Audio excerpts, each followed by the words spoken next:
सिन्दूरारुणविग्रह त्रिनयना माणिक्यमौलिस्फुरत् तारानायकशेखरां स्मितमुखी मापीनवक्षोरुहाम्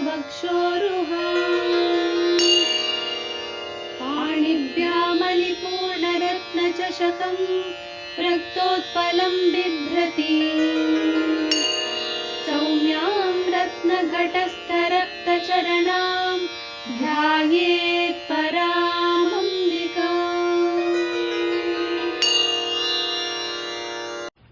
ಭಗವತಿ ಎಲ್ಲ ದೇವತೆಗಳ ಮೇಲೆ ಒಡೆತನವನ್ನ ಹೊಂದಿದ್ದಾಳೆ. ಹಾಗೆ ಪ್ರಪಂಚದಲ್ಲಿ ಏನೇನಿದೆ ಆ ಎಲ್ಲವನ್ನ ಪಾಲಿಸುವವಳು ಆಗಿದ್ದಾಳೆ ಅನ್ನುವುದನ್ನ ಸರ್ವೇಶ್ವರಿ ಎನ್ನುವ ನಾಮದಲ್ಲಿ ನಾವು ಗಮನಿಸಿಕೊಂಡ್ವಿ.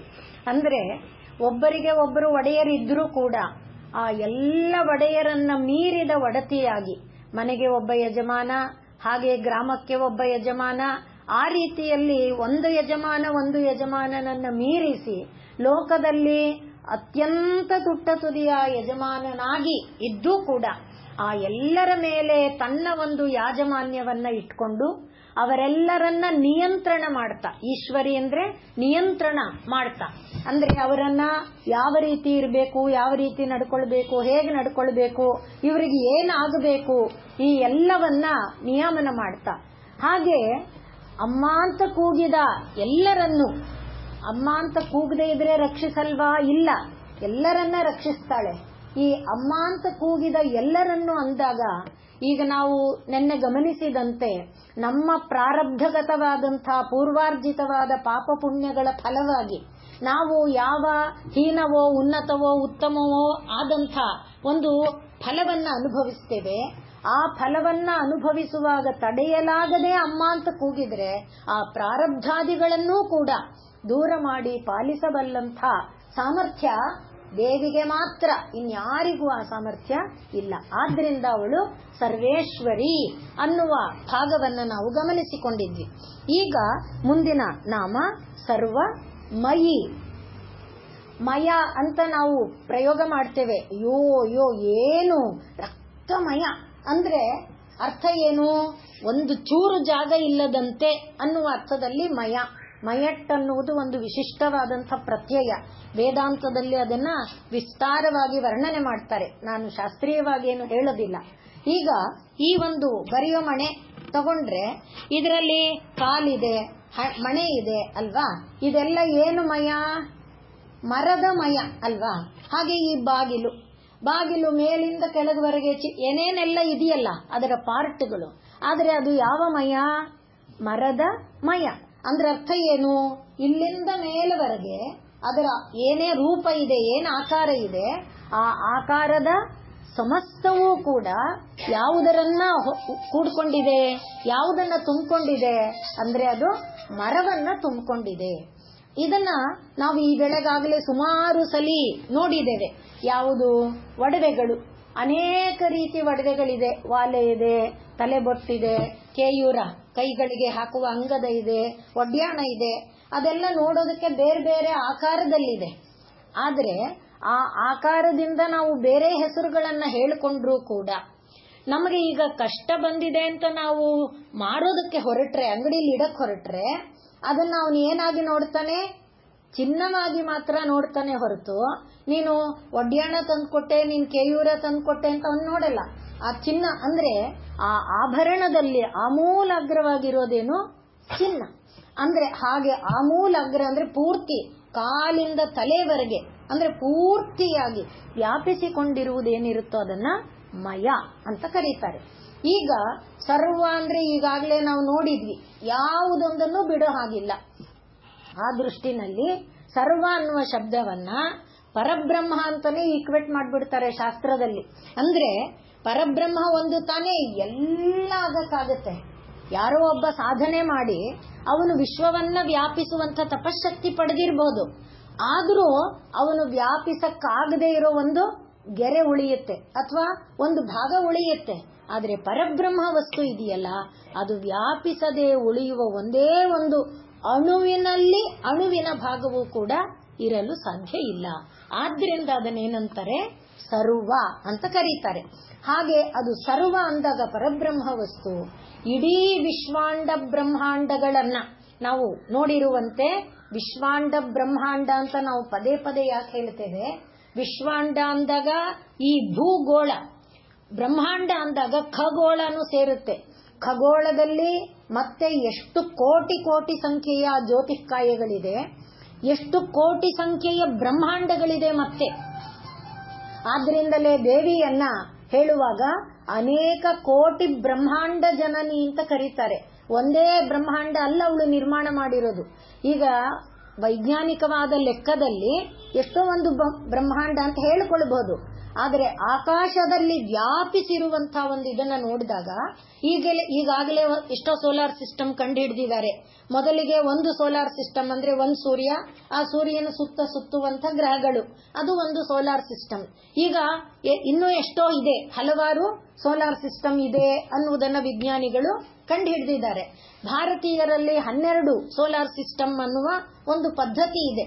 ಆದರೆ ಎಷ್ಟೋ ಅನೇಕ ಸೋಲಾರ್ ಅಂದ್ರೆ ಈ ಮಂಡಲಗಳು, ಸೌರ ಮಂಡಲಗಳು ಎಲ್ಲಿದೆ, ಆಕಾಶದಲ್ಲಿ. ಆದ್ರಿಂದ ನಾವು ಬ್ರಹ್ಮಾಂಡ ಅಂತ ಹೇಳುವಾಗ, ವಿಶ್ವಾಂಡ ಅಂದಾಗ ಈ ಭೂಗೋಳವಾಗಿ ಏನಿದೆ ಅದು, ಬ್ರಹ್ಮಾಂಡ ಅಂದಾಗ ಭೂಗೋಳದಲ್ಲಿ ಖಗೋಳದಲ್ಲಿರುವ ಅನೇಕ ಭೂಗೋಳಗಳು, ಖಗೋಳದಲ್ಲಿರುವಂತಹ ಅನೇಕ ಜ್ಯೋತಿಷ್ಕಾಯಗಳು ಎಲ್ಲ, ಆ ಎಲ್ಲದರಲ್ಲಿ ಅಣುವಿನಲ್ಲಿ ಯಾರಿದ್ದಾರೆ ಅಂದ್ರೆ ಪರಬ್ರಹ್ಮ ವಸ್ತು, ಆ ಪರಮೇಶ್ವರಿ ಅವಳೇ ತುಂಬಿಕೊಂಡಿದ್ದಾಳೆ. ಆದ್ರಿಂದ ಅವಳನ್ನ ಸರ್ವಮಯಿ ಅನ್ನುವುದಾಗಿ ಕರೀತಾರೆ.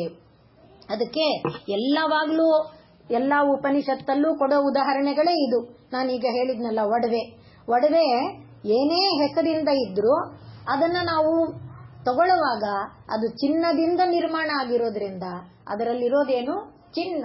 ಆ ರೀತಿಯಲ್ಲಿ ಹಾಗೆ ಮಣ್ಣಿನಿಂದ ಮಡಕೆ ನಿರ್ಮಾಣ ಮಾಡಿರ್ತೇವೆ. ಇದೆಲ್ಲ ಉಪನಿಷತ್ತಿನಲ್ಲಿ ಕೊಡುವ ವಿಭಿನ್ನ ಉದಾಹರಣೆಗಳು. ಮಡಕೆ ಇದೆ, ತಟ್ಟೆ ಇದೆ, ಹೂಜಿ ಇದೆ, ಲೋಟ ಇದೆ, ಪಾಟ್ ಇದೆ, ಹಾಗೆ ಫ್ಲವರ್ ವಾಸ್ ಇದೆ, ನಾನಾ ವಿಧವಾದ ಆಕಾರಗಳಿದೆ. ಆ ಯಾವುದೇ ಆಕಾರದಲ್ಲೂ ಪೂರ್ಣವಾಗಿ ಏನನ್ನ ನಾವು ನೋಡ್ತೇವೆ, ಮಣ್ಣನ್ನೇ. ಮಣ್ಣಿಲ್ಲದ ಯಾವ ಜಾಗ ಇಲ್ಲ. ಕುತ್ತಿಗೆ ಭಾಗ ನೋಡಿ, ಕುತ್ತಿಗೆಯ ಕಂಠದ ಭಾಗ ನೋಡಿ, ಕೆಳಗಡೆ ಹೊಟ್ಟೆ ಯಾವ ಭಾಗ ನೋಡಿದ್ರು ಅಲ್ಲೇನಿದೆ, ಮಣ್ಣಿದೆ. ಮತ್ತೆ ನೀವು ನೋಡುವಾಗ ಅದನ್ನ ಕುಡಿಕೆ, ಮಡಕೆ, ತಟ್ಟೆ ಅಂತ ವಿಭಿನ್ನವಾಗಿ ನೋಡಿದ್ರು ಆ ಮಣ್ಣು ನೀನು ನನ್ನ ನೋಡಬೇಡ ಅನ್ನಲ್ಲ ಅಲ್ವಾ. ಅಂದ್ರೆ ಮಣ್ಣು ನಮಗೆ ಕಾಣ್ತಾನೆ ಇದೆ. ಆದರೆ ಪ್ರಪಂಚದಲ್ಲಿ ಮಾತ್ರ ಆಮೂಲಾಗ್ರವಾಗಿ ದೇವಿ ವ್ಯಾಪಿಸಿದ್ದರೂ ನಾವು ದೇವಿಯನ್ನ ಕಾಣಕ್ಕಾಗದೆ ಇರುವುದಕ್ಕೆ ಯಾವುದಪ್ಪ ಅಡಚಣೆಯಾಗಿದೆ ಅಂತ ಕೇಳಿದ್ರೆ, ಈ ಮಾಯೆ ಎಂಬುದು, ಸತ್ವರಜಸ್ ತಮೋ ಗುಣ ಎಂಬುದು ಅಡಚಣೆಯಾಗಿದೆ. ಆದ್ರೆ ಆ ಸತ್ವರಜಸ್ ತಮೋ ಗುಣನೂ ದೇವಿನೇ, ದೇವಿಯದೇ. ಆದ್ದರಿಂದ ದೇವಿ ಅಲ್ಲದ್ದು. ಇದನ್ನ ನಾವು ಭಾಗವತವನ್ನ ಆರಂಭ ಮಾಡಿದಾಗಿಂದ ಅನೇಕ ಬಾರಿ ಹೇಳ್ಕೊಂಡಿದ್ದೇವೆ.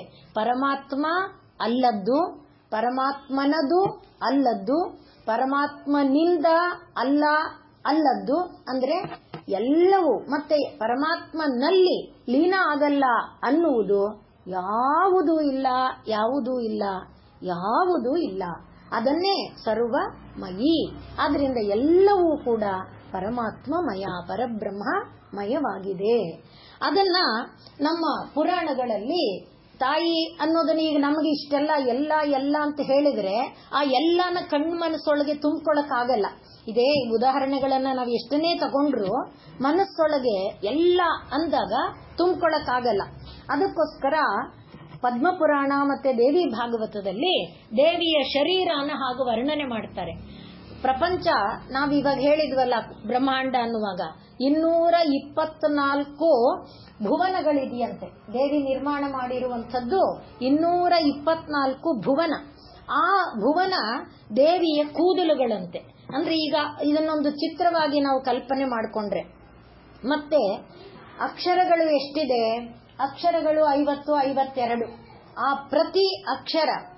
ಪ್ರತಿ ಅಕ್ಷರ ತಾಯಿಯ ಚರ್ಮ ಅಂತೆ. ಅಂದ್ರೆ ಪ್ರತಿ ಅಕ್ಷರ ಏನಾಗಿದೆ, ಈಗ ತಾಯಿಯನ್ನ ಆವರಿಸಿಕೊಂಡು ಪ್ರತಿ ಅಕ್ಷರವೂ ದೇವಿಯ ಸ್ವರೂಪನ ನಮಗೆ ತೋರಿಸ್ಕೊಡುತ್ತೆ. ಆದ್ರಿಂದ ಅದನ್ನ ಪ್ರತಿ ಅಕ್ಷರವೂ ಕೂಡ ಇದನ್ನ ವರ್ಣಾಧ್ವ ಅಂತಾರೆ. ಮೊದಲನೆಯದನ್ನ ಭುವನಾಧ್ವ ಅಂತ ಕರೀತಾರೆ. ಇನ್ನು ಈ ಅಕ್ಷರಗಳೆಲ್ಲ ಸೇರಿ ಆಗಿರುವಂತ ವೇದ ಮಂತ್ರಗಳನ್ನ 7 ಕೋಟಿ ವೇದ ಅಪರಿಮಿತ ಅಪಾರ, ವೇದಕ್ಕೆ ಇದಿಲ್ಲ ಅಂದ್ರೆ ಇಷ್ಟೇ ಅಂತ ಸಂಖ್ಯೆ ಇಲ್ಲ.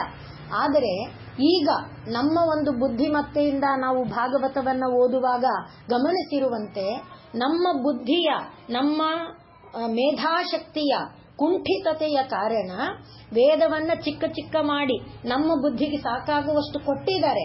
ಆದರೆ ವೇದ ಎನ್ನುವುದು ಪಾರವಿಲ್ಲದ್ದು, ಅಪಾರವಾದದ್ದು. ಅದರ ಒಳಗೆ, ಪ್ರತಿ ಮಂತ್ರದ ಒಳಗೆ ಗೂಢವಾದ, ಈಗ ನಾವು ಇಲ್ಲೇ ನೋಡ್ಕೊಂಡು ಬಂದ್ವಿ, ಪ್ರತಿ ನಾಮದ ಒಳಗೆ ಗೂಢವಾದ ಮಂತ್ರಗಳಿದೆ ಅಂತ. ಆ ಗೂಢವಾದ ಮಂತ್ರವನ್ನ ಅನುಭವಿಯಾದವನು ತೋರಿಸಿಕೊಡಬೇಕು. ಹಾಗೆ ನಮಗೆ ಗೊತ್ತಾಗೋದಿಲ್ಲ. ಅದನ್ನ ನಾವು ಶ್ರೀಮಾತಾ ಶ್ರೀ ಮಹಾರಾಜ್ಞಿನಲ್ಲಿ ಎಲ್ಲಿ ಶ್ರೀಂ ಎನ್ನುವ ಬೀಜ ಅಡಗಿದೆ ಅದನ್ನೆಲ್ಲ ನೋಡಿದ್ವಲ್ಲ. ಹಾಗೆ ಬೀಜಾಕ್ಷರಗಳು ಗೂಢವಾಗಿ ಈ ನಾಮಗಳಲ್ಲಿ ಅಡಗಿಕೊಂಡಿದೆ. ಅದೇ ರೀತಿಯಲ್ಲಿ ವೇದದಲ್ಲಿ 7 ಕೋಟಿ ಮಹಾಮಂತ್ರಗಳು ಅಂದ್ರೆ ಆ ಬೀಜಗತವಾದ ಮಂತ್ರಗಳು ಅಡಗಿದೆಯಂತೆ. ಆ 7 ಕೋಟಿ ಮಹಾಮಂತ್ರಗಳಿದೆಯಲ್ಲ, ಅದು ದೇವಿಗೆ ಈ ಜಾಯಿಂಟ್ಗಳ ತರಹ, ಗಂಟುಗಳ ತರಹ, ಅದು ದೇವಿಯ ಗಂಟುಗಳಂತೆ. ಮತ್ತೆ ಈ ಮಂತ್ರಗಳನ್ನ ನಾವು ಹೇಳುವಾಗ, ಮಂತ್ರಗಳನ್ನ ಹೇಳುವ ಕ್ರಮದಲ್ಲಿ ಪದ, ಕ್ರಮ, ಘನ, ಜಟ, ಹೀಗೆ ಧ್ವಜ ಅನ್ನೋ ವಿವಿಧವಾದ ಕ್ರಮ ಇದೆ. ಅಂದ್ರೆ ಈಗ ಸುಮ್ನೆ ಉದಾಹರಣೆಗೆ ತೋರಿಸ್ತೀನಷ್ಟೇ. ಅಗ್ನಿಮೀ ಈಳೆ ಪುರೋಹಿತಂ ಅಂತಿದ್ರೆ ಅಗ್ನಿಂ ಈಳೆ ಹೀಗೆ ಪದವನ್ನ ಮಾಡಿ ಹೇಳೋದು. ಆಮೇಲೆ ಅದನ್ನು ಕ್ರಮ ಮಾಡುವಾಗ ಅಗ್ನಿಂ ಈಳೆ ಈಳೆ ಅಗ್ನಿಂ ಹೀಗೆ ನಾವು ಬೇರೆ ಮಾಡ್ತಾ ಬಂದ್ರೆ ಅದು ಕ್ರಮ ಬೇರೆ. ಅಂದ್ರೆ 2 1 3 1 2 3 3 2 1 3 2 2 3 1 ಈ ವಿಭಿನ್ನವಾದ ಕ್ರಮಗಳಲ್ಲಿ ಮಂತ್ರಗಳನ್ನು ಜೋಡಿಸಿ ಹೇಳುತ್ತಾರೆ. ಹಾಗೆ ಉಚ್ಚಾರ ಮಾಡುವ ಕ್ರಮ ಇದೆಯಲ್ಲ, ಅದು ನೋಡಿ ಹೇಗಿರುತ್ತೆ, ಹೀಗೆ ಹೀಗೆ ಹೀಗೆ. ಅದು ತಾಯಿಯ ನಾಡಿಗಳಂತೆ. ಒಳಗಡೆ ನಮ್ಮ ಶರೀರದ ಒಳಗೆ ನರಗಳು ಹಾಗೆ ಬೆರೆತ್ಕೊಂಡಿರುತ್ತಲ್ಲ, ಆ ರೀತಿ ಮಂತ್ರಗಳು ಆ ತಾಯಿಯ ನಾಡಿಯಾಗಿ ಮಾಂಸದ ರೀತಿಯಲ್ಲಿ ಅದು ಬೆರೆತ್ಕೊಂಡಿರುತ್ತೆ. ಈಗಾದ್ರೂ ಒಂಚೂರು ಕಲ್ಪನೆ ಬರುತ್ತಾ ನೋಡಿ, ಅದಕ್ಕೋಸ್ಕರ ಕೊಡ್ತಾ ಇದ್ದೀನಿ ಅಷ್ಟೇ. ಹಾಗೆ ಇನ್ನು ಪೃಥ್ವಿ, ಅಪು, ತೇಜೋ, ವಾಯು, ಆಕಾಶ, ಪಂಚಭೂತಗಳು, ಪಂಚ ತನ್ಮಾತ್ರಗಳು, ಪಂಚ ಜ್ಞಾನೇಂದ್ರಿಯಗಳು, ಪಂಚ ಕರ್ಮೇಂದ್ರಿಯಗಳು, ಪಂಚ ಪ್ರಾಣಗಳು, ಇದೆಲ್ಲ ನಾವು ನೋಡಿದೇವಲ್ಲ. ಇಂಥ 36 ತತ್ವಗಳು ಏನಿದೆ, ಆ 36 ತತ್ವಗಳು ಮೂಳೆ ಒಳಗಡೆ, ಆ ಮೂಳೆಯ ಒಳಗಡೆ ಒಂಥರ ಪೋರಸ್ ಪಾರ್ಟ್ ಇರುತ್ತಲ್ಲ, ಮಜ್ಜ ಅಂತ ಕರೀತಾರೆ, ರಕ್ತ ಉತ್ಪತ್ತಿಯಾಗುವ ಜಾಗ, ಅದು ಆ ಮಜ್ಜ. ಅದೆಲ್ಲ ಈ 36 ತತ್ವಗಳು ದೇವಿಗಂತೆ. ಈಗ ಆ ದೇವಿಯ ಸ್ವರೂಪವನ್ನ ನಾವು ಹೇಗೆ ಕಲ್ಪನೆ ಮಾಡಿಕೊಳ್ಬೇಕು? ಇದರ ಜೊತೆಯಲ್ಲಿ ನಾವು ಈ ಕಲೆಗಳಿದೆಯಲ್ಲ, ಅಂದ್ರೆ ಸಂಗೀತ, ನೃತ್ಯ, ಶಿಲ್ಪಕಲೆ ಇತ್ಯಾದಿ ಕಲೆಗಳು, ಧ್ಯಾನ, ಭಕ್ತಿ, ಜ್ಞಾನ ಮುಂತಾದ ಮಾರ್ಗಗಳು, ಇದೆಲ್ಲ ಅವಳಿಗೆ ಆವರಣ. ಅಂದ್ರೆ ಈ ಪೂರ್ಣ ಕವರ್ ಆಗ್ತಾರ. ಮೊದಲಿಂದ ಬಿಡಿಸಿ ಬಿಡಿಸಿ ಹೇಳ್ಕೊಂಬಂದ್ವಿ, ರಕ್ತ ಮಾಂಸ ಈ ತರ ಎಲ್ಲ. ಈಗ ಇದು ಕವರ್ ಆಗ್ತಾರ.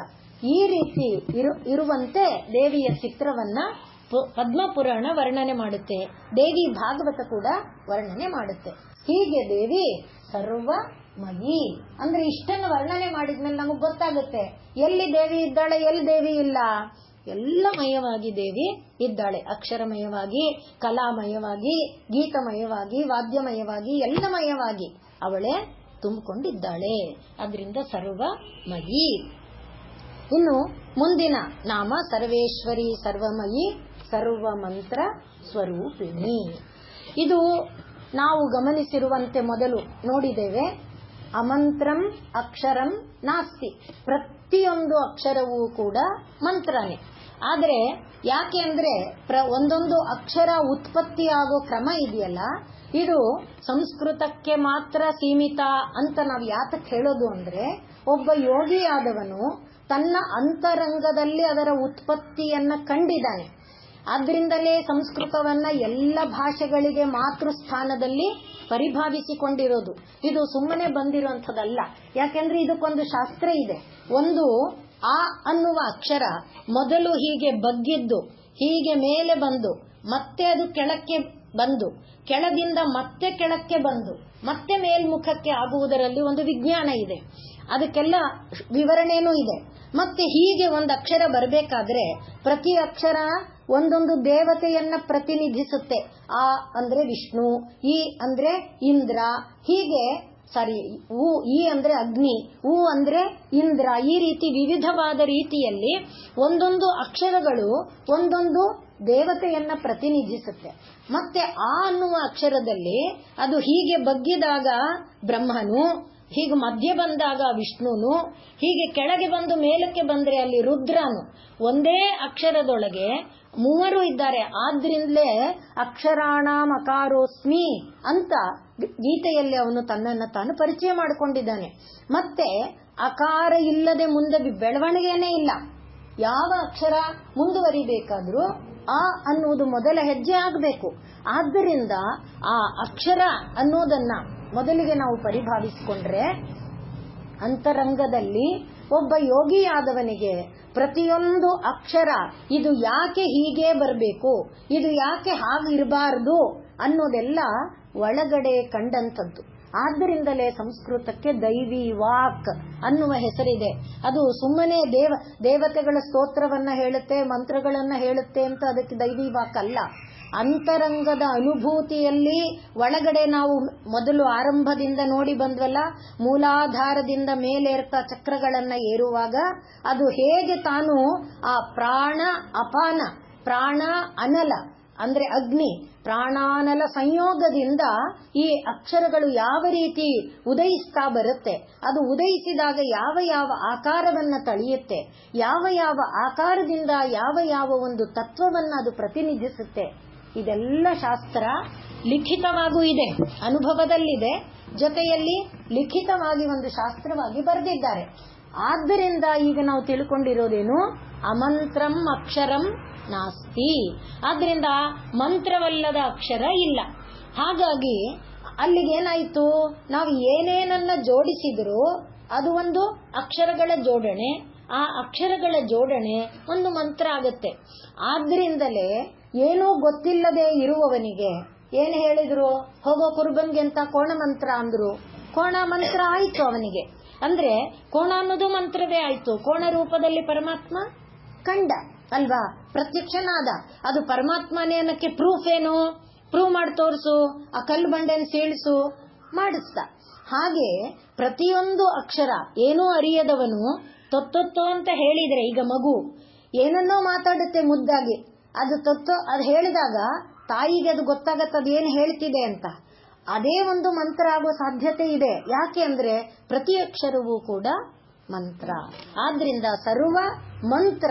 ಮತ್ತೆ ಆ ಎಲ್ಲ ಮಂತ್ರನು ಯಾರ ಹತ್ರ ಕರ್ಕೊಂಡು ಹೋಗುತ್ತೆ, ಒಂದೊಂದು ಈಗ ನಾವು ಹೇಳಿದ್ವಿ ಒಂದೊಂದು ಅಕ್ಷರ ಒಂದೊಂದು ದೇವತೆಯನ್ನ ಪ್ರತಿನಿಧಿಸುತ್ತೆ ಅಂತ. ಆ ಒಂದೊಂದು ಅಕ್ಷರ ಒಂದೊಂದು ದೇವತೆಯನ್ನ ಪ್ರತಿನಿಧಿಸಿದಾಗ ಒಂದೊಂದು ದೇವತೆಯನ್ನ ಒಲಿಸ್ಕೊಳ್ಳಕ್ಕೆ, ಈಗ ಧನ್ವಂತರಿಯೇ ನಮಃ ಅಂತ ಧನ್ವಂತರಿಯನ್ನ ಕುರಿತು ಹೇಳ್ತೀವಿ, ಓಂ ನಮಃ ಶಿವಾಯ ಅಂತ ನಾವು ಹೇಳ್ತೀವಿ. ಹಾಗೆ ಶಿವನನ್ನ ಒಲಿಸ್ಕೊಳ್ಳಕ್ಕೆ ಓಂ ನಮೋ ನಾರಾಯಣಾಯ, ಹೀಗೆ ವಿಭಿನ್ನವಾದ ನಾಮಗಳನ್ನ ಅಕ್ಷರಗಳನ್ನ ಜೋಡಿಸಿ ನಾವು ಮಂತ್ರವನ್ನ ಹೇಳಿದ್ರು, ಬೇರೆ ಬೇರೆ ದೇವತೆಗಳಿಗೆ ಅದು ಸೇರಿದ್ರು.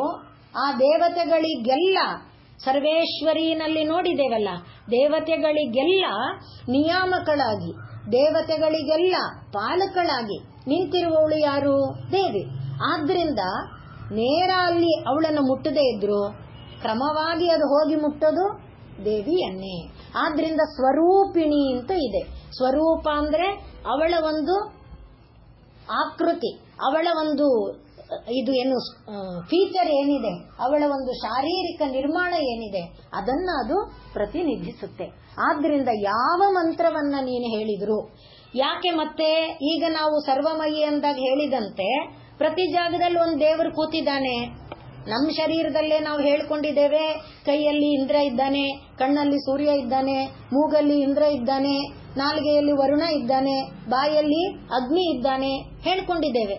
ಅಲ್ಲಿಗೆ ಯಾವ ಅಕ್ಷರ ಉಚ್ಚಾರ ಮಾಡಿ ಯಾವ ದೇವರನ್ನು ಕರೆದ್ರು ಅದು ಎಲ್ಲಿಗೆ ಬಂತು, ಶರೀರಕ್ಕೆ ಬಂತು. ಮಯ ಆಗಲಿಲ್ವಾ, ದೇವಮಯ. ಹಾಗೆ ಸರ್ವ ಮಂತ್ರ ಮಯ ಆಯಿತು. ಎಲ್ಲ ಯಾರಿಗೆ ಸೇರಿದ್ದು ಶರೀರಕ್ಕೆ, ಅಗ್ನಿಗೆ ಸೇರಿದ್ದು ಶರೀರಕ್ಕೆ, ವರುಣಕ್ಕೆ ಸೇರಿದ್ದು ಶರೀರಕ್ಕೆ, ಅಶ್ವಿನಿಗೆ ಸೇರಿದ್ದು ಶರೀರಕ್ಕೆ, ಹಾಗೆ ಎಲ್ಲ ಶರೀರಕ್ಕೆ ಅಂತಾದ್ಮೇಲೆ ಎಲ್ಲರೂ ಶರೀರಮಯ ಆದ್ರು. ಹಾಗೆ ಸರ್ವ ಮಂತ್ರ ಸ್ವರೂಪಿಣಿ, ಪ್ರತಿಯೊಂದು ಮಂತ್ರವೂ ಕೂಡ ಅವಳ ಸ್ವರೂಪವನ್ನೇ ಪ್ರತಿನಿಧಿಸುತ್ತೆ. ಅದು ಬೇರೆ ಯಾರದೋ ಸ್ವರೂಪವನ್ನ ಪ್ರತಿನಿಧಿಸಲ್ಲ. ನೀವು ಸುಮ್ಮನೆ ಒಂದು ಗೆರೆ ಹೀಗೆ ಹೇಳಿದ್ರೆ ಅದು ಶ್ರೀಚಕ್ರದ ಒಂದು ಭಾಗ ಆಗಿರುತ್ತೆ. ಶ್ರೀಚಕ್ರ ಹೇಗಿರುತ್ತೆ ನೋಡಿ, ಎಲ್ಲ ಇದೆ, ಎಲ್ಲಾ ಕೋಣಗಳಿದೆ. ಅಂದ್ರೆ ಅದರಲ್ಲಿ ಷಟ್ಕೋಣ ಇದೆ, ಮತ್ತೆ ತ್ರಿಕೋಣ ಇದೆ, ಚಚ್ಚೌಕ ಇದೆ, ಎಲ್ಲ ಇದೆ. ಆದ್ರಿಂದ ಒಂದು ಗೆರೆ ನೀವು ಹೀಗೆ ಎಳೆದಾಗ ಯಾವುದೋ ಒಂದು ಗೆರೆಯನ್ನು ಅದು ಪ್ರತಿನಿಧಿಸುತ್ತೆ ತಾನೆ. ಆದ್ರಿಂದ ಸರ್ವ ಮಂತ್ರ ಸ್ವರೂಪಿಣಿ, ದೇವಿಯನ್ನ ಪ್ರತಿನಿಧಿಸೋದು ಶ್ರೀಚಕ್ರ. ಶ್ರೀಚಕ್ರದಲ್ಲಿರೋದೆಲ್ಲ ಗೆರೆಗಳೇ. ಆ ಗೆರೆಗಳು ಏನಾಗಿದೆ, ಒಂದೊಂದು ದೇವತೆಯನ್ನ ಪ್ರತಿನಿಧಿಸುತ್ತೆ. ಆದ್ರಿಂದ ಇವಳು ಸರ್ವಮಂತ್ರ ಸ್ವರೂಪಿಣಿ. ಸರ್ವಮಂತ್ರ ಅಂದಾಗ ಎಲ್ಲ ಮಂತ್ರಗಳಿಗೆ ಮೂಲವಾಗಿ ನಿಂತಿರುವುದು ಯಾವುದು ಅಂದ್ರೆ ಶ್ರೀವಿದ್ಯಾ. ಸಾಮಾನ್ಯವಾಗಿ ಮೂಲ ಮಂತ್ರೇಣ ಜಪೇತ್ ಅಂತ ಹೇಳ್ತಾರೆ. ಮೂಲ ಮಂತ್ರ ಅಂದಾಗ ಓಂಕಾರ ಎಲ್ಲಕ್ಕೆ ಮೂಲ. ಓಂ ಅಂತ ಹೇಳಿದ್ರೆ ಬೇರೆ ಏನು ಗೊತ್ತಿಲ್ಲದೆ ಇದ್ರೆ ಶಾಸ್ತ್ರಗಳು ನಮಗೆ ಹೇಳುತ್ತೆ. ಈಗ ಪೂಜಾ ವಿಧಾನ ಗೊತ್ತಿಲ್ಲ, ಏನು ಮಾಡಬೇಕು ಗೊತ್ತಿಲ್ಲ, ಆಗ ಮಂತ್ರಗಳು ಗೊತ್ತಿಲ್ಲ. ಏನ್ ಮಾಡ್ಬೇಕಂದ್ರೆ ಮೂಲ ಮಂತ್ರವನ್ನ ಹೇಳಿಕೊಂಡು ನಮ್ಮ ಮನಸ್ಸಿಗೆ ಹೇಗನ್ಸುತ್ತೆ ಹಾಗೆ ನಾವು ಪೂಜೆ ಮಾಡಿದ್ರೆ ಆ ಪೂಜೆಯನ್ನ ದೇವರು ಸ್ವೀಕರಿಸ್ತಾನೆ ಅಂತ ಶಾಸ್ತ್ರಗಳು ಹೇಳುತ್ತೆ. ಆದ್ರಿಂದ ನನಗೆ ಶಾಸ್ತ್ರ ಗೊತ್ತಿಲ್ಲ, ಹೇಳ್ಕೊಡೋರಿಲ್ಲ, ಹೋಗೋ ನಿನ್ಗೆಂತದು ಅಂತಾರೆ. ಆದ್ರೆ ನನಗೆ ಆಸೆ ಇದೆ ದೇವರು ಪೂಜೆ ಮಾಡಬೇಕು ಅಂತ.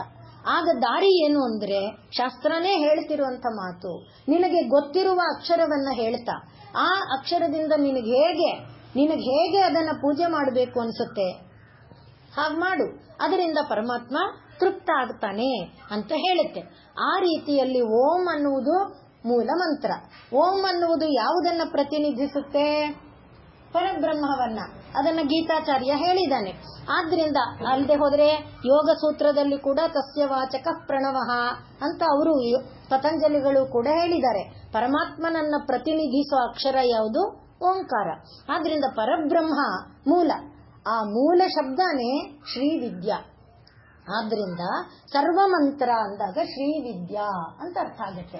ಆಗ ಶ್ರೀವಿದ್ಯಾ ಸ್ವರೂಪಿಣಿ ಯಾರೋ ಅವಳು ಸರ್ವಮಂತ್ರ ಸ್ವರೂಪಿಣಿ. ಇನ್ನು ಈ ಮಂತ್ರಗಳನ್ನ ಉಚ್ಚಾರ ಮಾಡುವಾಗ ಎರಡು ರೀತಿ ಇದೆ. ಒಂದು, ಈಗ ನಾವು ಹೇಳಿದ್ವಲ್ಲ, ಹೀಗೆ ಬರೆದಾಗ ಅದು ಶಬ್ದ ಅಲ್ವಾ, ಅದನ್ನ ಉಚ್ಚಾರ ಮಾಡಿದಾಗ ಆ ಅಂದ್ರೆ ಬರೆಯೋದು ಒಂದು, ಅಂದ್ರೆ ಅಕ್ಷರಗತವಾದದ್ದು ಒಂದು, ಉಚ್ಚಾರ ಮಾಡುವಾಗ ಬರುವ ನಾದ ಒಂದು. ಈ ನಾದ ಹೇಗೆ ಬರುತ್ತೆ ಅದನ್ನು ಹಿಂದೆ ಹೇಳ್ಕೊಂಡಿದ್ದೇವೆ. ಪರ, ಪಶ್ಯಂತಿ, ಮಧ್ಯಮ, 3 ಘಟ್ಟಗಳನ್ನ ದಾಟಿ ವೈಖರಿ ರೂಪದಲ್ಲಿ ಅದು ಹೊರಗೆ ಬರುತ್ತೆ. ಹಾಗೆ ಅದು ಹೊರಗೆ ಬರುವ ಪರಾ ಮೂಲಕ್ಕೆ ಏನಿದೆ, ಮೇಲಿನಿಂದ ಬಂದಂಥ ಪ್ರಾಣ ಒಳಗೆ ಪ್ರವೇಶಿಸಿ ಕೆಳಗೆ ಮೂಲಾಧಾರವನ್ನ ಮುಟ್ಟಿ ಆ ಪ್ರಾಣ ಮೂಲಾಧಾರವನ್ನ ಬಡಿದು ಅಲ್ಲಿಂದ ಮೇಲೆತ್ತಿ ನಾಭಿಗೆ ಬಂದು ನಾಭಿಯಲ್ಲಿರುವ ಅಗ್ನಿಯ ಜೊತೆಯಲ್ಲಿ ಅದು ಘಟ್ಟಿಸಿ ಅಲ್ಲಿಂದ ಮೇಲಕ್ಕೆ ಬಂದು ಮತ್ತೆ ಈ ಆಜ್ಞಾಚಕ್ರ ಇದರವರೆಗೆ ಬಂದು ಅಲ್ಲಿಂದ ಬಡಿದು ಈ ಕಂಠದ ಮೇಲೆ ತಾಲು ಭಾಗ ಇದೆಯಲ್ಲ ಅಲ್ಲಿಗೆ ಬಂದು ಈ ಕಂಠವನ್ನ ಬಡಿಯುತ್ತೆ. ಹಾಗಾದಾಗ ಅಕ್ಷರ ಹೊರಗೆ ಬರುತ್ತೆ. ಇಷ್ಟು ಪ್ರಕ್ರಿಯೆ ಇದು ಶಿಕ್ಷಾ ಅನ್ನುವ ಒಂದು ಗ್ರಂಥದಲ್ಲಿ ಹೇಳ್ತಾರೆ, ಅಕ್ಷರಗಳು ಹೇಗೆ ಉಚ್ಚಾರ ಆಗುತ್ತೆ, ಹೇಗೆ ಉತ್ಪತ್ತಿ ಆಗುತ್ತೆ ಅಂತ. ಆದ್ರಿಂದ ಅದು ಹಾಗೆ ಹೊರಗೆ ಬರಬೇಕಾದ್ರೆ ಈ ಕ್ರಮಗಳು ನಡೀತಾ ಇದೆಯಲ್ಲ, ಅದು ಪರಾ, ಪಶ್ಯಂತಿ, ಮಧ್ಯಮ ಆಗಿ ನಮ್ಮ ಬಾಯಲ್ಲಿ ಆ ಅಂತ ಬಂತು, ಈ ಅಂತ ಬಂತು. ನಾವು ಸುದರ್ಶನನ ಕಥೆಯನ್ನ ನೋಡಿದ್ದೇವೆ. ಅವನು ಗೊತ್ತಿಲ್ಲ, ಏನೂ ಗೊತ್ತಿಲ್ಲ, ಅಳ್ತಾ ಇದ್ದಿದ್ದೆ, ಅವನು ಅಂತ ಅಳ್ತಿದ್ದ. ಆ ಐಂ ಅನ್ನುವುದು ತಾಯಿಯ ಮಂತ್ರ ಬೀಜ ಆಗಿದ್ದರಿಂದ ತಾಯಿ ಅವನನ್ನ ಎಷ್ಟು ರೀತಿಯಲ್ಲಿ ಉದ್ಧಾರ ಮಾಡಿದ್ಲು, ನಾವು ಕಥಾಭಾಗ ನೋಡಿದ್ದೇವೆ. ಹಾಗೆ ಪ್ರತಿಯೊಂದು ಅಕ್ಷರವೂ ಕೂಡ ಮಂತ್ರವಾದಾಗ ಆ ಮಂತ್ರ ಒಂದು ಶಬ್ದಗತವಾದದ್ದು, ಇನ್ನೊಂದು ನಾದಗತವಾದದ್ದು. ನಾದ ಅಂದಾಗ ಈಗ ಅಂದ್ವಲ್ಲ, ಅದು ತರಂಗಾಂತರವಾಗಿ ಸಾಗೋದು. ಆದ್ರಿಂದ ಅಕ್ಷರವನ್ನ ಉಚ್ಚಾರ ಮಾಡಿದದರ ಜೊತೆಯಲ್ಲಿ ನಾದ ಮುಖ್ಯ. ಆ ನಾದ ತರಂಗಾಂತರವಾಗಿ ಸಾಗುತ್ತಾ ಹೋಗಬೇಕು. ಆ ತರಂಗಾಂತರವಾಗಿ ಸಾಗಿದ ನಾದ ಏನಾಗುತ್ತೆ, ಆಕಾರವನ್ನ ತಳೆಯುತ್ತೆ. ಅದನ್ನ ಈಗ ಪ್ರಯೋಗದಲ್ಲಿ ಮಾಡಿದ್ದಾರೆ ಜಪಾನವರು, ಜರ್ಮನಿಯವರು, ಅದನ್ನೆಲ್ಲ ಹೇಳ್ತಾರೆ. ಈ ರೀತಿಯ ಅಕ್ಷರಗಳು ಅಂದ್ರೆ ವೈಬ್ರೇಷನ್ಸ್, ತರಂಗಗಳು ಬಂದಾಗ ಅದು ಒಂದು ಆಕಾರವನ್ನ ತಳೆಯುತ್ತೆ ಅನ್ನೋದನ್ನ ಪ್ರಯೋಗದಲ್ಲಿ ಸಿದ್ಧ ಮಾಡಿ ತೋರಿಸಿದ್ದಾರೆ. ಆದ್ದರಿಂದ ಈಗ ಮಂತ್ರಕ್ಕೆ ಏನ್ ರೂಪ ಆಯ್ತು? 2 ರೂಪ. ಒಂದು ಶಬ್ದ ರೂಪ, ಇನ್ನೊಂದು ನಾದ ರೂಪ. ಶಬ್ದ ರೂಪ ದೇವಿಯದೆ, ನಾದ ರೂಪವೂ ಕೂಡ ದೇವಿಯದೆ. ಶಬ್ದವು ಅವ್ಯಕ್ತವಾದ ರೂಪ, ನಾದ ವ್ಯಕ್ತವಾದಂತ ರೂಪ. ಹೀಗೆ ಸರ್ವ ಮಂತ್ರ ಸ್ವರೂಪಿಣಿ ಅಂದಾಗ ದೇವಿ ನಾದ ಮತ್ತು ಶಬ್ದ ಎರಡೂ ರೂಪದಲ್ಲಿ ಅವಳಿದ್ದಾಳೆ. ಈಗ ನಾವು ಹೇಳಿದ್ವಲ್ಲ, ಒಂದೊಂದು ದೇವತೆಗೆ ಸಂಬಂಧಪಟ್ಟಂತೆ ಒಂದೊಂದು ಮಂತ್ರ ಇದೆ. ಒಂದೊಂದು ದೇವತೆ ಒಂದೊಂದು ಫಲವನ್ನ ಮಾತ್ರ ಕೊಡಬಲ್ಲಳು. ಈಗ ಇಂದ್ರನನ್ನ ನಾವು ಕುರಿತು ತಪಸ್ಸು ಮಾಡಿದ್ರೆ ಇಂದ್ರ ಏನ್ ಕೊಡಬಲ್ಲ? ಮ್ಯಾಕ್ಸಿಮಮ್ ಅವನ ರಾಜ್ಯ ಕೊಡಬಲ್ಲ, ಅವನ ಸಿಂಹಾಸನ ಕೊಡಲ್ಲ, ಅವನ ರಾಜ್ಯದಲ್ಲಿ ಒಂದು ಜಾಗವನ್ನ ಕೊಡಬಲ್ಲ, ಸ್ವರ್ಗದಲ್ಲಿ ಜಾಗ ಕೊಡಬಲ್ಲ ಅಲ್ವಾ? ಹಾಗೆ ಬೇರೆ ಬೇರೆ ಇವನ ವರುಣನನ್ನ ನಾವು ಒಲಿಸ್ಕೊಂಡ್ರೆ ವರುಣ ಏನು ಕೊಡ್ತಾನೆ? ಐಶ್ವರ್ಯಗಳ ನಿಧಿಯನ್ನ ಕೊಡಬಹುದು. ಕುಬೇರನೂ ಕೊಡ್ತಾನೆ, ವರುಣನೂ ಕೊಡ್ತಾನೆ. ಹಾಗೆ ಎಂದಿಗೂ ಕೂಡ ನಮ್ಮ ಶರೀರದಲ್ಲಿ ಬಲ ಕುಗ್ಗದೇ ಇರುವಂತಹ ಒಂದು ಬಲವನ್ನ ವರುಣ ಕೊಡಬಹುದು. ಯಾಕೆಂದ್ರೆ ಅಪ್ತತ್ವದ ಸಾರನೇ ಅದು, ಬಲವನ್ನ ಕೊಡುವುದಕ್ಕೆ ಇರುವಂತದ್ದು. ಹೀಗೆ ಬೇರೆ ಬೇರೆ ದೇವತೆಗಳನ್ನ ನಾವು ಆಶ್ರಯಿಸಿದಾಗ ಬೇರೆ ಬೇರೆ ಫಲ ಸಿಕ್ಕಬಹುದು. ಆದ್ರೆ ದೇವಿಯನ್ನ ನಾವು ಆಶ್ರಯಿಸಿದಾಗ ಅಂದ್ರೆ ಒಂದು ಮಂತ್ರ, ಒಂದು ಅಕ್ಷರ, ಒಂದು ಮಂತ್ರ, ಒಂದು ದೇವ, ಒಂದು ಫಲ. ಆದ್ರೆ ದೇವಿಯನ್ನ ಆಶ್ರಯಿಸಿದಾಗ ಎಲ್ಲ ದೇವತೆಗಳ ಎಲ್ಲ ಫಲವೂ ಕೂಡ ದೊರಕುತ್ತೆ. ಆದ್ರಿಂದ ಸರ್ವ ಮಂತ್ರ ಸ್ವರೂಪ, ಆ ಸ್ವರೂಪ ಅನ್ನೋದನ್ನ ನಾವು ಭದ್ರವಾಗಿ ಹಿಡ್ಕೊಳ್ಬೇಕು. ಸ್ವರೂಪ ಅಂದಾಗ ಆ ಆಕೃತಿ ಒಂದು, ಈಗ ನಾವು ಹೇಳಿದ್ವಲ್ಲ, ನಮ್ಮ ಶರೀರದಲ್ಲಿ ಮೂಗು, ಕಣ್ಣು, ಕಿವಿ ಎಲ್ಲ ಸೇರಿ ತಾನೇ ಶರೀರ ಆಗಿದೆ. ಹಾಗೆ ಪ್ರತಿಯೊಂದು ದೇವತೆಗಳು ಸೇರಿ ದೇವಿಯ ಶರೀರ ಆಗಿದೆ. ಪ್ರತಿಯೊಂದು ದೇವತೆಯು ದೇವಿಯ ಸ್ವರೂಪ ಆಗಿದೆ. ಪ್ರತಿಯೊಂದು ದೇವತೆಗೆ ಬೇರೆ ಮಂತ್ರ ಇದೆ. ಆ ಎಲ್ಲ ಮಂತ್ರನೂ ಏನಾಯ್ತು? ದೇವಿಯ ಸ್ವರೂಪನೇ ಆಯ್ತು. ಆದ್ರಿಂದ ಸರ್ವ ಮಂತ್ರ ಸ್ವರೂಪಿಣಿ. ಇದು ಈ ಮಂತ್ರಗಳಲ್ಲಿ ಮತ್ತೆ 3 ವಿಧವಾಗಿ ಮಂತ್ರಗಳು ಬರುತ್ತೆ. ಒಂದು ವೈದಿಕ ಮಂತ್ರಗಳು, ಮತ್ತೆ ಇನ್ನೊಂದು ಅಂದ್ರೆ ಇವುಗಳು ತಾರಕ ಮಂತ್ರ ಅಂತ ಕರೀತಾರೆ. ಈ ವೈದಿಕ ಮಂತ್ರವನ್ನ ನಾವು ಉಚ್ಚಾರ ಮಾಡೋದ್ರಿಂದ ಅದು ನಮ್ಮನ್ನ ಏನು ಮಾಡುತ್ತೆ? ಈ ಪ್ರಾಪಂಚಿಕವಾದ ಬಂಧದಿಂದ ಬಿಡುಗಡೆ ಮಾಡುತ್ತೆ. ಆದ್ರಿಂದ ಇದನ್ನ ತಾರಕ ಮಂತ್ರ ಅಂತಾರೆ. ನಾವು ಕೇಳಿದ್ದೇವೆ, ಕಲಿಸಂತರಣ ಉಪನಿಷತ್ ಅಂತೇವೆ, ಕಲಿತಾರಕ ಮಂತ್ರ ಅಂತೇವೆ, ಶ್ರೀರಾಮ್ ಜೈ ರಾಮ್ ಜೈ ಜೈ ರಾಮ್ ಇವೆಲ್ಲ ಹೇಳ್ತೇವೆ. ಹಾಗೆ ಈ ಮಂತ್ರಗಳು ರಾಮನಾಮಮು, ಜನ್ಮ ರಕ್ಷಕ ಮಂತ್ರಮು, ಹೀಗೆ ವಿವಿಧವಾಗಿ ನಾವು ನೋಡಿದಾಗ ತಾರಕ ಮಂತ್ರವಾಗಿ ಕೆಲವಿದೆ. ಅಂದ್ರೆ ಯಾವುದು ಪರಬ್ರಹ್ಮವನ್ನ ಪ್ರತಿನಿಧಿಸುತ್ತೋ ಆ ಪರಬ್ರಹ್ಮನನ್ನ ಪ್ರತಿನಿಧಿಸುವ ಮಂತ್ರಗಳೇನಿದೆಯೋ ಅದು ತಾರಕ ಮಂತ್ರ ಆಗತ್ತೆ. ಅದೇ ಮಂತ್ರ ಇನ್ನು ಬೇರೆಯದಾಗಿ ಅಭೀಷ್ಟಕಾರಕ ಮಂತ್ರ ಅಂತ ಇದೆ. ಈಗ ನಾವು ಹೇಳಿದ್ವಲ್ಲ, ಆರೋಗ್ಯ ಬೇಕು, ಆಗ ಧನ್ವಂತರಿಯನ್ನ ಪ್ರಾರ್ಥನೆ ಮಾಡೋದು, ಐಶ್ವರ್ಯ ಬೇಕು, ಲಕ್ಷ್ಮಿಯನ್ನ ಪೂಜೆ ಮಾಡೋದು, ಹೀಗೆ ನಾನಾ ವಿಧವಾಗಿ ಅವಾಗದು ಅಭೀಷ್ಟಕಾರಕ ಮಂತ್ರ ಅಂತ ಅನ್ನಿಸ್ಕೊಳ್ಳುತ್ತೆ. ಇನ್ನು ಆಭಿಚಾರಿಕ ಮಂತ್ರ ಅಂತ ಇದೆ. ಈ ಆಭಿಚಾರಿಕ ಮಂತ್ರಗಳು ಇವತ್ತು ಲೋಕದಲ್ಲಿ ತಪ್ಪಾಗಿ ಅದು ಉಪಯೋಗ ಆಗುತ್ತಾ ಇದೆ. ಅದು ಬಂದ ಉದ್ದೇಶ ಏನಾಗಿತ್ತು? ಯಾಗವನ್ನ ಮಾಡಬೇಕಾದಾಗ ಯಾಗಕ್ಕೆ ವಿಘ್ನಗಳನ್ನ ಉಂಟು ಮಾಡುವ ವಾತಾವರಣಗತವಾದಂಥ ಈಗ ನಾವು ಏನು ಹೇಳ್ತೇವೆ, ವೈರಸ್ಸು, ಬ್ಯಾಕ್ಟೀರಿಯಾ ಇತ್ಯಾದಿ ಏನು ಹೇಳ್ತೇವೆ, ಕಾಣದ ಅಣುರೂಪದ ಶಕ್ತಿಗಳು ಈ ಒಂದು ಯಜ್ಞಕ್ಕೆ ಅಡಚಣೆಯನ್ನು ಉಂಟು ಮಾಡುತ್ತೆ. ಅದು ಆ ರೀತಿ ಅಡಚಣೆಯನ್ನ ಉಂಟು ಮಾಡದಂತೆ ರಕ್ಷಿಸುವುದಕ್ಕೆ ಬೇಕಾದಂತ ಮಂತ್ರಗಳೇನಿದೆ ಅದು ಆಭಿಚಾರಿಕ ಮಂತ್ರಗಳು. ಈ ವೈರಾಣುಗಳು ಅಥರ್ವ ವೇದದಲ್ಲಿ ಈ ವೈರಾಣುಗಳು ಕೀಟಾಣುಗಳನ್ನ ವಿವರಿಸ್ತಾರೆ. ಎಷ್ಟು ಬಗೆ ವೈರಾಣುಗಳು, ಅದರ ಸ್ವರೂಪ, ಅವಾಗ ಯಾವ ಮೈಕ್ರೋಸ್ಕೋಪ್ ಏನಿತ್ತು ನಮಗ್ ಗೊತ್ತಿಲ್ಲ, ಆದ್ರೆ ವರ್ಣನೆ ಮಾಡ್ತಾರೆ. ಒಂದು ಬರೀ ತಲೆಯನ್ನ ಇಟ್ಕೊಂಡು ಬಾಲದಿಂದ ಮಾತ್ರ ಸಂಚರಿಸುತ್ತೆ, ಒಂದು ಕೆಂಪು ಬಣ್ಣದಲ್ಲಿ, ಹಾಗೆ ಅದರ ಸ್ವರೂಪಗಳನ್ನು ವರ್ಣನೆ ಮಾಡ್ತಾರೆ. ಅವುಗಳನ್ನೆಲ್ಲ ಈ ಆಭಿಚಾರಿಕ ಮಂತ್ರಗಳಿಂದ ದೂರ ಮಾಡೋದು. ಇನ್ನು ಎರಡನೆಯದಾಗಿ ಧರ್ಮ ವಿರುದ್ಧವಾದಂಥ, ಧರ್ಮಕ್ಕೆ ಅಡಚಣೆ ಉಂಟು ಮಾಡುವಂಥ ಪ್ರಸಂಗಗಳೇನಿರುತ್ತೆ, ಆದ್ರಿಂದಲೇ ಯಜ್ಞದಲ್ಲಿ ಒಬ್ಬ ಅಧ್ವರ್ಯು, ಹೋತೃ, ಉದ್ಗಾತೃ ಮೂವರಿದ್ರೆ ಒಬ್ಬ ಬ್ರಹ್ಮಸ್ಥಾನದಲ್ಲಿರ್ತಾನೆ. ಆ ಬ್ರಹ್ಮಸ್ಥಾನದಲ್ಲಿರುವವನಿಗೆ ಯಾವ ಅಡಚಣೆ ಬರ್ತಾ ಇದೆ ಅಂತ ಗೊತ್ತಾಗ್ತಿರ್ಬೇಕು. ನಾವು ಪೃಥ್ವಿರಾಜನ ಕಥೆಯನ್ನ ನೆನಪು ಮಾಡ್ಕೊಳ್ಳೋಣ. ನೋಡು ನೋಡು ನೋಡು ಇಂದ್ರ ತಗೊಂಡೋಗ್ತಿದ್ದಾನೆ ಅಂತ ಹೇಳ್ತಾರಲ್ವಾ, ಅವ್ರಿಗೆ ಹೆಂಗ್ ಕಾಣ್ತು?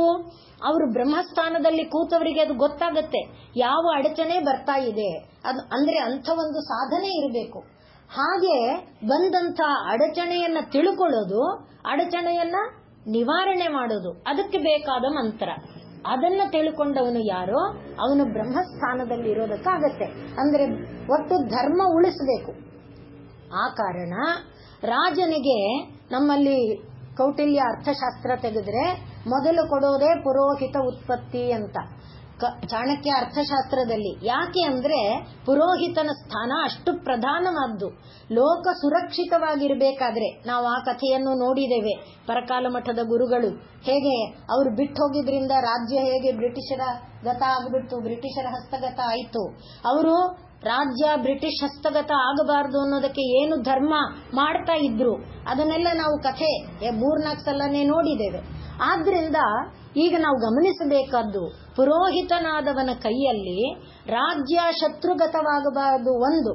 ಎರಡನೆಯದು, ಧರ್ಮ ರಾಜ್ಯದಲ್ಲಿ ಉಳಿಬೇಕು. ಧರ್ಮಕ್ಕೆ ಯಾವ ಪ್ರತಿಬಂಧಕ ಬರುತ್ತೆ ಆ ಪ್ರತಿಬಂಧಕ ತಡಿಬೇಕು. ಅಂಥ ಒಂದು ಶಕ್ತಿ ಇರೋದು ಎಲ್ಲಿ? ಪುರೋಹಿತನಲ್ಲಿ. ಅವನಲ್ಲಿ ಏನ್ ಶಕ್ತಿ ಇದೆ? ಈ ಆಭಿಚಾರಿಕ ಮಂತ್ರಗಳು ಇದೆ. ಅದಕ್ಕಾಗಿ ಆಭಿಚಾರಿಕ ಮಂತ್ರಗಳೇ ಹೊರತು ಒಬ್ಬರ ನಾಶಕ್ಕಾಗಿ ಅಲ್ಲ. ಆದ್ರಿಂದ ಈ ಮಂತ್ರಗಳು ಅದಕ್ಕೆ ಉತ್ತಮವಾದ ಫಲವನ್ನು ಬಲವನ್ನು ಹೊಂದಿದೆ.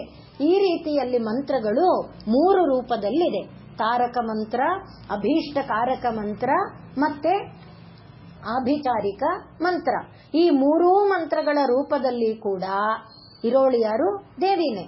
ಈ 3 ಮಂತ್ರಗಳ ರೂಪದಲ್ಲಿ ಫಲ ಕೊಡೋಳು ಯಾರು? ದೇವಿನೇ.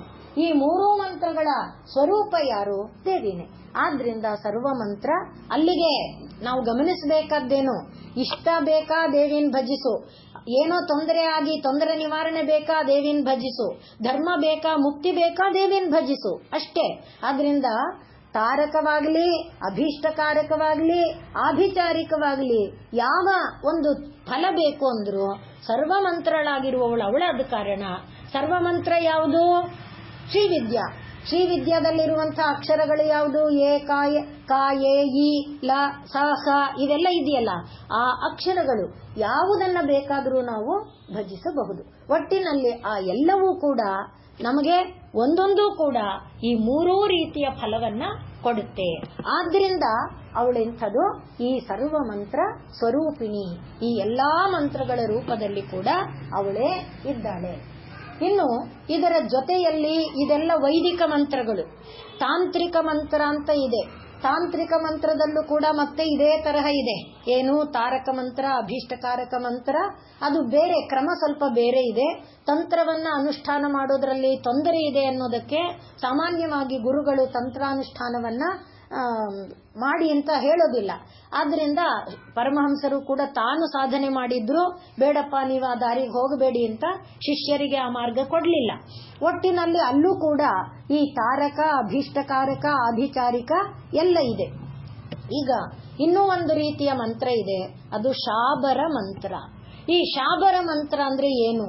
ಹಿಂದೆ ಒಂದು ಕಾಲದಲ್ಲಿ ಮೂಳೆ ಮುರಿದೋದ್ರೆ ಇವ್ರ ಹತ್ರ ಹೋಗ್ತಿರ್ಲಿಲ್ಲ, ಆರ್ಥೋಪೆಡಿಷಿಯನ್ ಹತ್ರ. ಆ ಮೂಳೆಗೆ ಮಂತ್ರ ಹಾಕಿ ಕಟ್ತಾ ಇದ್ರು, ಒಂದು ಎಳೆದು. ಅಂದ್ರೆ ಆ ಮಂತ್ರಕ್ಕೆ ಆ ಶಕ್ತಿ ಇದೆ. ಆಕ್ಚುಲಿ ಪುಸ್ತಕಗಳಿದೆ, ಅಂದ್ರೆ ಮಂತ್ರಗಳು ಇದೆ, ಯಾವ ರೀತಿ ಅದು ಮಾಡಬೇಕು ಅಂತ ಅದ್ರ ವಿಜ್ಞಾನ ಹೊಟ್ಟೋಗಿದೆ. ಪುಸ್ತಕಗಳಿದೆ ನಮ್ಮಲ್ಲಿ. ಈಗ ಮಾನಸೋಲ್ಲಾಸ ಅಂತ ಒಂದು ಪ್ರಕಟ ಮಾಡಿದ್ದಾರೆ. ಅದರಲ್ಲಿ ಎಲ್ಲತನ್ನೂ ಹೇಳ್ತಾರೆ, ಯಾವ ಯಾವ ಮಂತ್ರಗಳನ್ನು ಹೇಗೆ ಪ್ರಯೋಗ ಮಾಡಬೇಕು, ಮಂತ್ರದಿಂದ ಕಬ್ಬಿಣವನ್ನ ಚಿನ್ನ ಮಾಡೋದು ಹೇಗೆ ಬೇಕಾದ್ದಿದೆ. ಭಾರತದಲ್ಲಿ ಇಷ್ಟು ರಾಶಿ ಚಿನ್ನ, ನಮ್ಮಲ್ಲೇನು ಚಿನ್ನದ ಗಣಿ ಇಲ್ಲ ತಾನೆ, ಎಲ್ಲೋ ಒಂದು ಕಡೆ ಬಿಟ್ರೆ. ಆದ್ರೆ ಇಷ್ಟು ಟನ್ನುಗಳು ಗಟ್ಟಲೆ ಚಿನ್ನ ಆಗಿದ್ದು ಹೇಗೆ ಅಂದ್ರೆ ಈ ಮಂತ್ರದಿಂದನೇ ಹೇಳ್ತಾರೆ. ನಮಗ್ ಗೊತ್ತಿಲ್ಲ. ಎಷ್ಟು ಒಂದ್ ದೇವಸ್ಥಾನಕ್ಕೆ ಹೋಗ್ಬಿಟ್ರೆ ಬರೀ ಅನಂತ ಪದ್ಮನಾಭಂದೇ ಕಥೆ ಕೇಳ್ತೀವಲ್ಲ, ಹಾಗೆ ಅಷ್ಟು ಎಲ್ಲಿಂದ ಬರುತ್ತೆ ಅಂದ್ರೆ ಈ ರೀತಿಯಾದ ಶಕ್ತಿ ಆ ಮಂತ್ರ ಚೈತನ್ಯದಲ್ಲಿದೆ, ಅದರ ಪುಸ್ತಕದಲ್ಲಿದೆ, ಈ ಮಾನಸೋಲ್ಲಾಸದಲ್ಲಿದೆ. ಈಗ ಇನ್ನೊಂದು ಯಾವುದು ಎಂಥದ್ದು ಒಂದು ವಿಜಯ ಅಂತಿದೆ, ಕೆಳದಿ ಇವನು ಶಿವಪ್ಪ ನಾಯಕ ಅನ್ನೋನು ಬರೆದಿರೋದು. ಅದರಲ್ಲಿ ಕೂಡ ಇದು ಒಂದು ಇದು ಎನ್ಸೈಕ್ಲೋಪೀಡಿಯಾ ಟೈಪ್ ಪುಸ್ತಕ. ಅದರಲ್ಲಿ ಕೂಡ ಎಲ್ಲ ಇದೆ. ಈ ವಿಚಾರಗಳನ್ನ ನಾವು ನೋಡಿದಾಗ ಈ ಶಾಬರ ಮಂತ್ರಗಳು ಅನ್ನೋದು, ಈಗ ಚೇಳು ಕಚ್ಚಿದ್ರೆ, ಹಾವು ಕಚ್ಚಿದ್ರೆ ಅವಾಗೆಲ್ಲ ಮಂತ್ರ ಹಾಕ್ತಿದ್ರು, ಉಳುಕ್ ಹಿಡಿದ್ರೆ ಮಂತ್ರದಿಂದನೇ ತೆಗೀತಿದ್ರು. ಆ ಮಂತ್ರ ಎಲ್ಲ ಒಂದು ಸಿದ್ಧಿ, ಅದೇನು ಸುಳ್ಳಲ್ಲ. ಆದ್ರೆ ಅದರ ಫಲ ಎಷ್ಟು, ಇಷ್ಟು ದೂರದಲ್ಲಿ ಮಾತ್ರ. ನಮಗೆ ಪರಮ ಫಲ ಅದರಿಂದ ದೊರಕೋದಿಲ್ಲ. ಆದ್ರಿಂದ ಈ ಶಾಬರ ಅನ್ನೋದು ಮಂತ್ರವಲ್ಲ ಅಲ್ಲ, ಆದ್ರೆ ಆ ಮಂತ್ರದಿಂದ ಪರಮ ಅನ್ನೋದು ಲಾಭ ಇಲ್ಲ. ಆದ್ರಿಂದ ಈ ಮಂತ್ರವೂ ಕೂಡ ಏನಾಗಿದೆ, ದೇವಿಯ ಸ್ವರೂಪನೇ ಆಗಿದೆ. ಆದ್ರಿಂದ ದೇವಿ ಸರ್ವ ಮಂತ್ರ ಸ್ವರೂಪಿಣಿ. ಆದ್ರಿಂದಲೇ ನಾವು ಮತ್ತೆ ಈ ಎಲ್ಲ ಮಂತ್ರ ನಾಲಿಗೆಯಲ್ಲಿ ಬರಬೇಕಾದ್ರೆ, ನಾಲಿಗೆಯಲ್ಲಿ ಮಂತ್ರ ಬರ್ಬೇಕು ತಾನೆ, ಮಂತ್ರ ಸಿದ್ಧಿಯಾಗಬೇಕು ತಾನೆ. ಅದಕ್ಕೆ ಯಾರು ಬೇಕು? ಒಳಗಡೆ ಪ್ರಾಣಶಕ್ತಿಯಾಗಿರುವವಳು, ಪ್ರಚೋದಕ ಶಕ್ತಿಯಾಗಿರುವವಳು, ಫಲವನ್ನ ಕರುಣಿಸುವ ಮಹಾಕಾಳಿ, ಮಹಾಲಕ್ಷ್ಮಿ, ಮಹಾಸರಸ್ವತಿ ಸ್ವರೂಪಿಣಿಯಾಗಿರುವವಳು. ಆದ್ರಿಂದಲೇ ಶಂಕರಾಚಾರ್ಯರು ಹೇಳುವಾಗ ನಮಃ ಶಿವಾಯ ಮಂತ್ರೋಯಂ, ನಮಃ ಶಿವಾಯ ಅನ್ನುವ ಮಂತ್ರ ನನ್ನ ನಾಲಿಗೆಯಲ್ಲಿ ಬರಬೇಕಾದ್ರೆ ವಾಗೀಶಾ ವಶವರ್ತಿನಿ, ಸರಸ್ವತಿ ಹಿಡ್ಕೊಂಡಿರ್ತಾಳೆ, ಸರಸ್ವತಿ ಫಲ ಕೊಡಬೇಕು. ಆದ್ರಿಂದನೂ ನಮಗೇನು ಗೊತ್ತಾಗುತ್ತೆ, ಸರ್ವ ಮಂತ್ರ ಸ್ವರೂಪಿಣಿ. ಆ ದೇವಿ ತಾನು ಅನುಗ್ರಹ ಮಾಡುವ ಅಪೇಕ್ಷೆ ಇಟ್ಕೊಂಡಿದ್ರೆ ಅವಳೇ ನಾಲ್ಗೆಯಲ್ಲಿ ನುಡಿಸ್ತಾಳೆ. ಈಗ ಸುದರ್ಶನನಿಗೆ ಅನುಗ್ರಹ ಮಾಡುವ ಅಪೇಕ್ಷೆ ಇದ್ದಿದ್ರಿಂದಲೇ ಐಂ ಅನ್ನೋದನ್ನ ನುಡಿಸಿದ್ಲು ಆ ಮಗು ಬಾಯಲ್ಲಿ. ಹಾಗೆ ಸರ್ವಮಂತ್ರ ಸ್ವರೂಪದಲ್ಲಿದ್ದು ಜೀವಿಗಳನ್ನ ಅನುಗ್ರಹ ಮಾಡ್ತಾ, ಜೀವಿಗಳನ್ನ ಉದ್ಧಾರ ಮಾಡ್ತಾ ಇರುವ ದೇವಿ ಸರ್ವಮಂತ್ರ ಸ್ವರೂಪಿಣಿ. ಹೀಗೆ ಆ ದೇವಿ ಸರ್ವಮಂತ್ರ ಸ್ವರೂಪಿಣಿ ಆಗಿದ್ದಾಳೆ. ಮುಂದಿನ ನಾಮ ಸರ್ವ ಯಂತ್ರಾತ್ಮಿಕ. ಯಂತ್ರ ಅನ್ನುವುದಕ್ಕೆ ಎರಡು ರೀತಿ ಇದೆ. ಯಂತ್ರದಲ್ಲಿ ಕೂಡ ಇದೆಲ್ಲನೂ ಸಾಧನೆಯಿಂದನೇ ಆಗೋದು.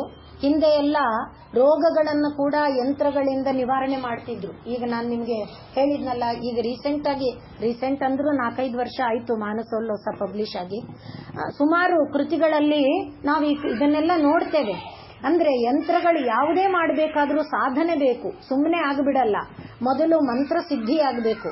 ಮಂತ್ರ ಸಿದ್ಧಿ ಆಗಬೇಕಾದ್ರೆ ಛಾಂದೋಗ್ಯ ಉಪನಿಷತ್ತಿನಲ್ಲಿ ಕೂಡ ಬರುತ್ತೆ, ಮೊದಲಿಗೆ ಅಮಾವಾಸ್ಯೆಯ ದಿನ ಅವನು ದೀಕ್ಷೆ ತಗೊಳ್ಬೇಕು.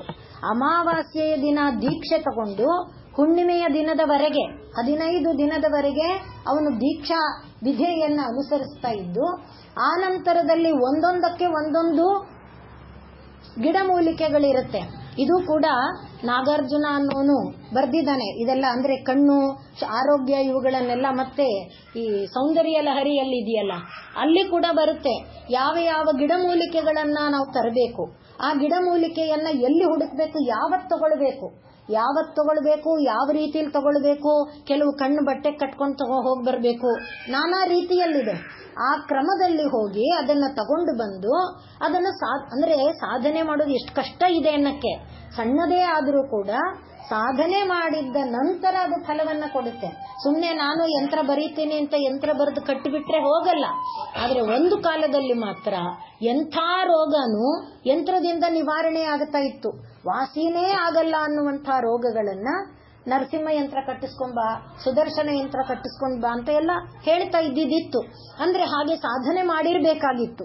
ಆ ರೀತಿಯಲ್ಲಿ ಈಗ ಸರ್ವ ಯಂತ್ರಾತ್ಮಿಕ ಅನ್ನುವ ನಾಮಕ್ಕೆ ನಾವು ಬಂದ್ರೆ, ಆ ಯಂತ್ರದಲ್ಲಿ ಹೇಳಿದ್ನಲ್ಲ, ಮೊದಲಿಗೆ ಪದಾರ್ಥ, ಮೊದಲಿಗೆ ದೀಕ್ಷೆ, ಎರಡೂ ಮುಖ್ಯ. ಮೊದಲು ಅವನು ದೀಕ್ಷಿತನಾಗಬೇಕು, ಎರಡನೇದಾಗಿ ಪದಾರ್ಥವನ್ನ ಹೇಳಿದ ಕ್ರಮದಲ್ಲಿ ತರಬೇಕು, ಅದನ್ನ ಇಟ್ಕೊಂಡು ಸಾಧನೆ ಮಾಡಬೇಕು, ಆ ನಂತರ ಬರಿಬೇಕು. ಬರೆಯೋದಕ್ಕೆ ತಗೊಳ್ಳುವಂತ ಪದಾರ್ಥಗಳು ನಿಗದಿಯಾಗಿರುತ್ತೆ. ತಾಮ್ರದ ಹಾಳೆ, ಬೆಳ್ಳಿ ಹಾಳೆ, ಚಿನ್ನದ ಹಾಳೆ, ಆ ರೀತಿ ಇಲ್ಲ. ಮರ ಅಂದ್ರೆ ತೆಳು ಮರದ ಹಾಳೆ, ಈ ರೀತಿ ತಾಳೆ, ಈ ರೀತಿಯಾಗಿ ನಿಗದಿತ ಇರುತ್ತೆ. ಅದನ್ನ ತಗೊಂಡು ಬಂದು ಅದರಲ್ಲಿ ಅವನು ಮಾಡೋದೇನು, ಗೆರೆ ಎಳೆಯೋದೆ. ಒಂದಕ್ಕೆ ತ್ರಿಕೋಣ ಬರೀತಾನೆ, ಒಂದಕ್ಕೆ ಬರೀ ಇದರ ಲೈನ್ ಎಳಿತಾನೆ, ಹಾರಿಜಾಂಟಲ್ ಲೈನ್ ಎಳಿತಾನೆ, ಒಂದಕ್ಕೆ ಹಾರಿಜಾಂಟಲ್ ಪರ್ಪೆಂಡಿಕ್ಯುಲರ್ ಎರಡೂ ಲೈನ್ ಹೇಳಕ್ ಅಂದ್ರೆ ಎಲ್ಲ ಗೆರೆನೆ. ಯಂತ್ರ ಅಂದ್ರೆ ಏನಲ್ಲಿಗೆ ನಾವು ಮೇಲೆ ನೋಡಿದಂತೆ ಗೆರೆ. ಆ ಗೆರೆಗಳು ನೀನು ಯಾವ ಅಕ್ಷರನೂ ಗೆರೆನೆ. ನಾನು ಅದಕ್ಕೆ ಹೇಳಿದ್ದು, ನಿಜವಾಗಿ ಒಂದೆರಡನ್ನ ಹೇಳೋಣ ಅಂದ್ರೆ ನಿಮಗೆ ಭಾರ ಆಗುತ್ತೆ ಅನ್ನೋಕ್ಕೋಸ್ಕರ ನಾನು ಹೇಳಲಿಲ್ಲ. ಪ್ರತಿ ಅಕ್ಷರವನ್ನ ಅದು ಹೀಗೆ ಬಗ್ಗಿ ಹೀಗೆ ಬರ್ಬೇಕು. ಈಗ ಈ ಅನ್ಬೇಕಾದ್ರೆ ಮೊದಲು ಹೀಗೆ ಬಂದು ಇದೇನು ಪರ್ಪೆಂಡಿಕ್ಯುಲರ್ ಲೈನ್ ಅಲ್ಲ, ಈ ಲೈನ್ಗೆ ಏನರ್ಥ, ಅದು ಹೀಗೆ ಬಗ್ಗೋಕೆ ಏನರ್ಥ, ಈ ಹೀಗೆ ತಿರ್ಗಕ್ಕೆ ಪ್ರತಿಯೊಂದು ಇದೆ. ಆ ರೀತಿಯಲ್ಲಿ ಆ ಅಕ್ಷರನ ನಾವು ಬರಿಬೇಕಾದ್ರೆ ಹೊಡಿತೇವಲ್ಲ, ಸ್ಟ್ರೋಕ್ ಅಂತ ಹೇಳ್ತೇವಲ್ಲ, ಆ ಪ್ರತಿಯೊಂದು ಕೂಡ ಏನಾಗಿದೆ, ದೇವತಾ ಸ್ವರೂಪ ಆಗಿದೆ. ಅದೆಲ್ಲ ಯಂತ್ರನೇ. ನೀನು ಹೀಗೆ ಹಾಕಿದ ಗೆರೆ ಯಂತ್ರ, ಹೀಗೆ ಹಾಕಿದ ಗೆರೆ ಯಂತ್ರ, ಹೀಗೆ ಹಾಕಿದ ಗೆರೆ ಯಂತ್ರ. ಆ ಎಲ್ಲವೂ ಸೇರಿದಾಗ ಅದು ಯಂತ್ರವಾಗುತ್ತೆ. ಹಾಗಾಗಿ ಅವಳೇನಾಗಿದ್ದಾಳೆ, ಸರ್ವಯಂತ್ರ ಆತ್ಮಿಕ. ಆತ್ಮಿಕ ಅಂದ್ರೆ ಅದೇ ಆಗಿಬಿಡೋದು. ಸ್ವರೂಪ ಅಂದಾಗ ನೋಡಿ, ಅಲ್ಲಿ ಸರ್ವ ಮಂತ್ರ ಸ್ವರೂಪ ಅಂದ್ರು. ಸ್ವರೂಪ ಅಂದ್ರೆ ಫಿಸಿಕಲ್ ಸ್ಟ್ರಕ್ಚರ್, ಹೊರಗಿನದು. ಆತ್ಮ ಅಂದ್ರೆ ಅದೇ, ಅಂದ್ರೆ ಒಳ, ಎಲ್ಲ ಅದೇ. ಆದ್ರಿಂದ ಸರ್ವ ಯಂತ್ರಾತ್ಮಿಕ. ನೀನು ಅದಕ್ಕೆ ನಾ ಹೇಳಿದ್ದು, ಒಳಗಡೆ ಅಂತರಂಗದಲ್ಲಿ ಆ ಗೆರೆಗಳು ಕಾಣುತ್ತೆ. ಈ ಗೆರೆಯನ್ನ ನೀನು ಹೀಗೆ ಬರೀಬೇಕು ಅನ್ನುವ ಬೋಧೆ ಒಬ್ಬ ಯೋಗಿಗೆ ಆಗತ್ತೆ, ಒಬ್ಬ ಸಾಧಕನಿಗೆ ಆಗತ್ತೆ. ಆದ್ರಿಂದಲೇ ಅವನು ಸಾಧನೆ ಮಾಡುವಾಗ ಇಷ್ಟೆಲ್ಲ ದೀಕ್ಷೆಯನ್ನ ಪಡ್ಕೊಂಡು ಇಷ್ಟೆಲ್ಲ ಕಷ್ಟಪಟ್ಟು ಅವನು ಮಾಡಬೇಕು. ಸುಮ್ಮನೆ ಒಬ್ಬ ಯೋಗಿ ಆಗ್ಬಿಡಕ್ಕಾಗಲ್ಲ, ಸುಮ್ಮನೆ ಒಬ್ಬ ಯಂತ್ರ ಕಟ್ಟುವವನಾಗೋದಕ್ಕಾಗಲ್ಲ. ಇವತ್ತು ಕಟ್ತಾರೆ, ದೇವಸ್ಥಾನಗಳಿಗೆ ಹೋಗಿ ಕಟ್ಟಿಸ್ಕೊಂಡು ಬರ್ತೀವಿ, ಆದರೆ ಆ ರೀತಿಯಾದ ಫಲ ನಮಗೆ ದೊರಕಲ್ಲ. ಯಾಕೆ ಅಂದ್ರೆ ಸಾಧನೆ ಬೇಕು. ಸಾಧನೆ ಇಲ್ಲದೆ ಅದು ಆಗೋದಿಲ್ಲ. ಸಾಧನೆ ಇದೆ ಅಂದ್ರೆ ಅಲ್ಲಿ ಯಾರಿದ್ದಾರೆ, ದೇವಿ ಇದ್ದೇ ಇದ್ದಾಳೆ. ದೇವಿ ಇಲ್ಲದೆ ಆ ಕೆಲಸ ಆಗಕ್ಕೆ ಸಾಧ್ಯ ಇಲ್ವಲ್ಲ. ಯಾಕೆ, ಸಾಧನೆಗೆ ಕಾರಣಗಳು ಈಗ ಹೇಳಿದ್ವಲ್ಲ. ಓಂ ನಮಃ ಶಿವಾಯ ಅಂದ್ರೆ ವಾಗೀಶಾ ವಶವರ್ತಿನಿ, ನಾಲಿಗೆಯಲ್ಲಿ ಅದು ಬರಬೇಕಾದ್ರೆ ಸರಸ್ವತಿ ನಿಂತಿರಬೇಕು. ಹಾಗೆ ಒಳಗಡೆ ಪ್ರಾಣವನ್ನ ಮೇಲಕ್ಕೆ ತಳ್ಳೋದಕ್ಕೆ ಕಾಳಿದೇವಿ ಕಾಲಸ್ವರೂಪಿಣಿ, ಕಾಲ ತಾನೇ ಅದನ್ನ ಮೇಲಕ್ಕೆ ತಳ್ಳಬೇಕು. ಹಾಗಾಗಿ ಅವರೆಲ್ಲರೂ ಇದ್ದರೆ ಮಾತ್ರ ಇದು ಒಂದು ಯಂತ್ರವಾಗೋದಕ್ಕೆ ಸಾಧ್ಯ. ಆ ಯಂತ್ರ ಅವಳೇ ಯಂತ್ರಾತ್ಮಿಕ, ಸರ್ವ ಯಂತ್ರಾತ್ಮಿಕ. ಆದ್ರಿಂದ ಬರೆದಂಥ ಪ್ರತಿ ಗೆರೆ, ಪ್ರತಿ ಅಕ್ಷರ ಎಲ್ಲವೂ ಕೂಡ ಬ್ರಹ್ಮವನ್ನೇ ಪ್ರತಿನಿಧಿಸುತ್ತೆ. ಸಾಮಾನ್ಯವಾಗಿ ಮಕ್ಕಳು ಅಕ್ಷರ ಬರೆಯುವಾಗ ಏನ್ ಬರೀತಾರೆ, ಯಾರ ಮನೆಯಲ್ಲಾದ್ರೂ ಮಕ್ಕಳು ಸುಮ್ಮನೆ ಸುತ್ತುತ್ತಾರೆ, ಗುಂಡು ಗುಂಡು ಸುತ್ತುತ್ತಾರೆ. ಅವರು ಗೆರೆ ಎಳೆಯೋದು ಆಮೇಲೆ. ಯಾವುದೇ ಮಗು ಮೊದಲು ಬರೆಯೋದು ಗುಂಡು. ಅದೇನದು ಹೇಳಿ, ಪರಿಪೂರ್ಣತೆ ಯಾವುದನ್ನ ಪ್ರತಿನಿಧಿಸುತ್ತೆ, ವೃತ್ತ, ಪರಬ್ರಹ್ಮ. ಆದ್ರಿಂದ ಯಾವುದೇ ಮಗು ಆದ್ರೂ ಬರೆಯೋದು ಅದನ್ನೇ, ಅದೇ ತಾನೇ ಪೂರ್ಣಂ. ಅದನ್ನು ಗಮನಿಸಿ ನೋಡಿ. ಗೆರೆ ಬಂತು ಅಂದ್ರೆ ಅದು ವಿಸ್ತಾರವನ್ನ ತೋರಿಸುತ್ತೆ. ಅದು ಪೂರ್ಣ ಇದ್ರೆ ವಿಸ್ತಾರ ಇಲ್ಲ. ಯಾಕೆ, ಪೂರ್ಣ ಆಗೋಗಿದೆ. ಏನನ್ನಾದ್ರೂ ಅಪೇಕ್ಷಿಸುತ್ತಾ, ಒಂದು ಹೀಗೆ ಹಾಕಿದ್ರೆ ಮುಂದಿಂದೇನು ಅಂತ ಪ್ರಶ್ನೆ ಇದೆ. ಹೀಗೆ ಸುತ್ತು ಬಿಟ್ಟ ಮೇಲೆ ಏನಿದೆ, ಏನಿಲ್ಲ. ಸುತ್ತುವಾಗ ಇಷ್ಟು ದೂರ ಇದ್ದು ಇನ್ನೂ ಇದೆ, ಇಷ್ಟು ದೂರ ಬಂದ್ರೂ ಇದೆ, ಇಲ್ಲಿ ಬಂದ್ಬಿಟ್ರೆ ಏನೂ ಇಲ್ಲ. ಅದು ಯಾವುದದು, ನಿನ್ನೆ ನಾವು ನೋಡಿದ್ವಂತೆ ಸಾಪೇಕ್ಷ ನಿರಪೇ, ಯಾವುದದು ಅಂದ್ರೆ ಪರಬ್ರಹ್ಮ. ಆದ್ರಿಂದ ಪ್ರತಿ ಈ ಗೆರೆ ಅನ್ನುವುದು ಅಂದ್ರೆ ಸರ್ವ ಯಂತ್ರ ಆಗಬೇಕಾದ್ರೆ ಆ ಪರಬ್ರಹ್ಮ ಸ್ವರೂಪವನ್ನ ಪ್ರತಿ ಗೆರೆ ಪ್ರತಿನಿಧಿಸುತ್ತೆ. ಆ ಗೆರೆ ಒಂದು ಒಂದು ಒಂದು ಒಂದು ಸೇರ್ತಾ, ಹೇಗೆ ಆಕಾಶಾತ್ ಪತಿತಂ ತೋಯಂ, ಹಾಗೆ ಒಳಗಡೆ ಬಂದಂಥ ಪ್ರತಿ ಅಕ್ಷರ, ಪ್ರತಿ ಅಕ್ಷರದ ಪ್ರತಿ ಗೆರೆ ಏನದು, ಸರ್ವ ಯಂತ್ರ. ಆ ಯಂತ್ರ ಆತ್ಮಿಕ. ಯಾರು, ಯಂತ್ರವೇ ತಾನಾಗಿರುವವಳು, ಯಂತ್ರ ಆತ್ಮವಾಗಿರುವವಳು ಯಾರಪ್ಪ ಅಂದ್ರೆ ಆ ದೇವಿ, ಪರಬ್ರಹ್ಮ ಸ್ವರೂಪಿಣಿಯಾದಂಥ ಮಹಾಕಾಳಿ, ಮಹಾಲಕ್ಷ್ಮಿ, ಮಹಾಸರಸ್ವತಿ ರೂಪಿಣಿಯಾದ ಆ ದೇವಿ.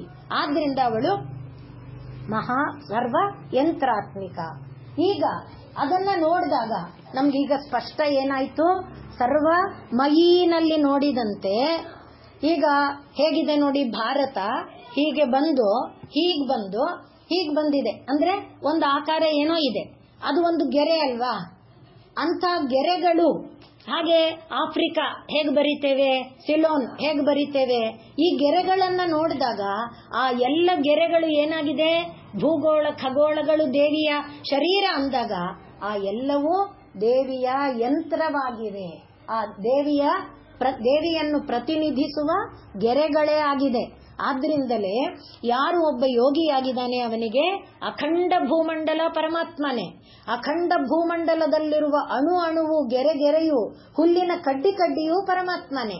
ಆದ್ರಿಂದ ಸರ್ವ ಯಂತ್ರಾತ್ಮಿಕ, ಯಾರು ಬೇರೆ ಆಗಲ್ಲ. ವಸುಧೈವ ಕುಟುಂಬಕಂ ಅನ್ನುವ ಭಾವ ಆಗಲೇ ಬರೋಕ್ಕೆ ಸಾಧ್ಯ ಆಗೋದು. ಆದ್ರಿಂದ ದೇವಿ ಸರ್ವ ಯಂತ್ರಾತ್ಮಿಕ ಅಂದಾಗ ಭೂಮಂಡಲ, ವಿಶ್ವಾಂಡ, ಅಲ್ಲಿರುವ ಪ್ರತಿಯೊಂದು ಗೆರೆ, ಈಗ ನದಿ ಹರಿದು ಬರುವ ಗೆರೆ, ಪ್ರತಿಯೊಂದು ಬೆಟ್ಟಕ್ಕೊಂದು ಗೆರೆ, ಈ ಎಲ್ಲವೂ ಕೂಡ ಯಾರನ್ನ ಪ್ರತಿನಿಧಿಸ್ತಾ ಇದೆ, ದೇವಿಯನ್ನೇ ಪ್ರತಿನಿಧಿಸ್ತಾ ಇದೆ. ಆದ್ರಿಂದ ಸರ್ವ ಯಂತ್ರಾತ್ಮಿಕ. ಆದ್ದರಿಂದಲೇ ಭಾರತದಲ್ಲಿ ಪ್ರತಿಯೊಂದನ್ನು ನಮಸ್ಕಾರ ಮಾಡೋದು. ಬೆಟ್ಟವನ್ನ ದೇವರು ಅಂತೇವೆ, ಗುಡ್ಡವನ್ನ ದೇವರು ಅಂತೇವೆ, ಕಲ್ಲನ್ನ ದೇವರು ಅಂತೇವೆ, ಮಣ್ಣನ್ನ. ಯಾಕೆಂದ್ರೆ ಎಲ್ಲವೂ ಕೂಡ ದೇವಿಯನ್ನ ಪ್ರತಿನಿಧಿಸುವ ಗೆರೆಗಳು. ದೇವಿಯ ದೇವಿಯನ್ನೇ ಪರಮಾತ್ಮ ಅನ್ನಿ, ಪರಬ್ರಹ್ಮ ಅನ್ನಿ, ಯಾರೇ ಅನ್ನಿ, ಅದು ಪ್ರತಿನಿಧಿಸ್ತಾ ಇರೋದು ಅವರನ್ನ.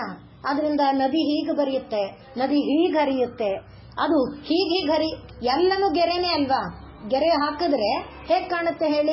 ಆ ಎಲ್ಲ ಗೆರೆನೂ ಯಾರು? ಪರಬ್ರಹ್ಮ.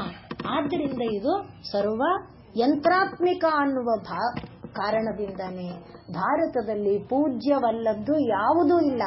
ದೇವರು ನೂರಾರಲ್ಲ, ಎಲ್ಲಾನೂ ದೇವರು ಅಂತ ಪೂಜಿಸೋದು. ನೂರಾರು ದೇವರಲ್ಲ, ಎಲ್ಲಾನೂ ದೇವರು ಅಂತ ಪೂಜೆ ಮಾಡೋದೇ ಪ್ರಧಾನವಾದಂಥ ಅಂಶ. ಹಾಗಾಗಿ ಸರ್ವ ಯಂತ್ರಾತ್ಮಿಕ. ಮುಂದಿನ ನಾಮ ಸರ್ವ ತಂತ್ರ ರೂಪ. ಅದನ್ನು ನಾವು ನಾಳೆ ನೋಡೋಣ.